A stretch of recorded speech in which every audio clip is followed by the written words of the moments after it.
jërë ngeen jëf mbokk info Actubuzz dal leen ak jàmm comme niñ ko gisee fële ci Ziguinchor ginnaaw bi nga xamante ni condamné nañ wala mbokk arrêté nañ kii di seen maire di président Ousmane Sonko.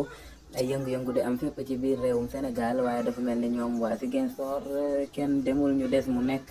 ay mbir yoo xamante ni ñoo ngi koy nemmeeku ay manifestation yoo xamante ni moo ngi am foofee ci Ziguinchor ba les fois sax ñu gis ñi nga xamante ni ñooy way takk der ñu wàcc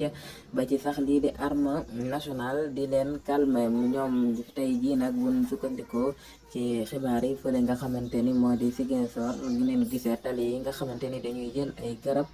dal di koy baare gor daaneel ay garab ci digg tali bi ngir rek empêcher li nga xamante ni mooy circulation bi maanaam dem bi ak dikk bi foofee ca Ziguinchor comme li nga xamante ni nii lañ ko gisee depuis bi nga xamante ni condamnation kii di président Ousmane Sonko am na fële ba ñu yóbbu ko fële ca kaso bu Sébikotane kon daal dafa mel ni tey mooy askan ba dañoo xëy rek gor yenn route yi daaneel garab yi ci digg tali bi jërë ngeen jëf info Actubuzz.